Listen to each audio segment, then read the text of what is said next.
আমার নতুন নতুন রেসিপি বানাতে তো খুব ভালো লাগেই, আর তার থেকে আমার বেশি ভালো লাগে আমি যখন আমার তৈরি রেসিপিগুলো অন্য কারোর সাথে শেয়ার করতে পারি, সেটাতে আমার সবথেকে বেশি ভালো লাগে।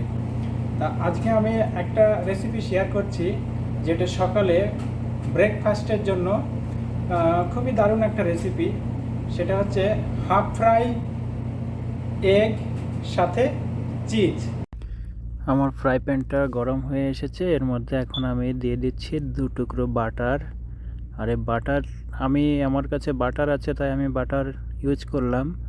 তোমাদের কাছে যদি বাটার না থাকে তাহলে তোমরা তেল দিয়েও এটা বানাতে পারবে, কোনো অসুবিধা নেই। তা আমি ফ্রাই প্যানটার চারিদিকে বাটারটুকু ছড়িয়ে নিচ্ছি, যার ফলে আমার ডিমগুলো যাতে একে নিচে আটকে না যায়। তো এখন আমি এক এক করে 5 পিস ডিম ভেঙে দেব। আর আমি এটা ফ্রাই করব হাফ ফ্রাই, সেই জন্য আমার ডিমটা মিক্স করার দরকার নেই, আমি আলতো করে ভেঙে ভেঙে ফ্রাই প্যানের উপরে রেখে দেব। আর এইভাবে আমি একে একে 5 পিস ডিম ভেঙে দিয়েছি। আর এখন দিচ্ছি এর উপর দিয়ে আমি লবণটা স্বাদের জন্য দিতেই হবে। লবণ এমন একটা জিনিস, না দিলে কোনো জিনিসেই স্বাদ আসবে না। আর তারপরে আমি এরপর দিয়ে দিচ্ছি একটু গোলমরিচের গুঁড়ো। এখানে আমি অন্য কোনো মরিচ ইউজ করব না, সেজন্য আমি গোলমরিচ দিচ্ছি। আর এখন দিচ্ছি আমি একটু ধনেপাতা কুচি এর উপর দিয়ে দেব। এর স্বাদটা অনেকটাই বদলে যাবে আর এর একটা সুগন্ধ আসবে, যে কারণে আমি ধনেপাতাটা কুচি কুচি করে কেটে দিচ্ছি। আর এখন আমি এটাকে কভার করে রেখে দেব 3 মিনিট।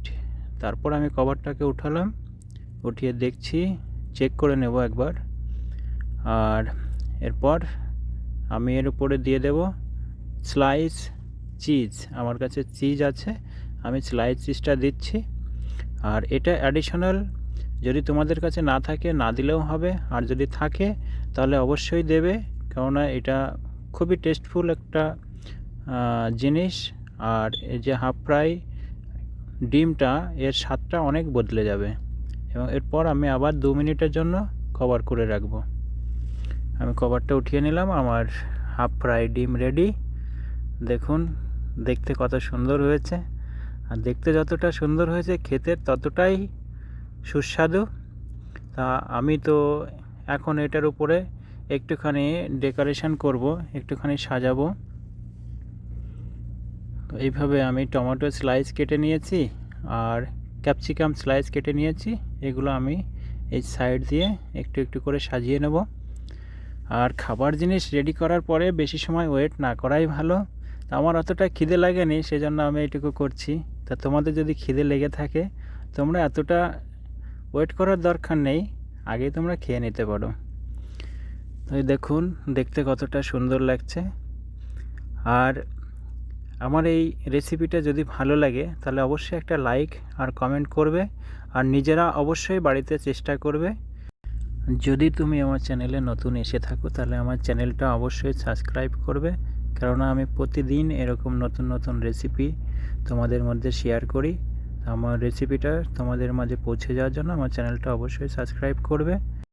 আমি আবার ফিরে আসবো আমার পরবর্তী নতুন রেসিপির সাথে। ততক্ষণে তোমরা সবাই ভালো থাকবে, সুস্থ থাকবে, হাসি খুশি থাকবে, আনন্দ থাকবে। আর সবার প্রতি আমার আন্তরিক শুভেচ্ছা, ভালোবাসা এবং সবার প্রতি আমার হার্দিক শুভকামনা রইল। সবাই ভালো থেকো, সুস্থ থেকো।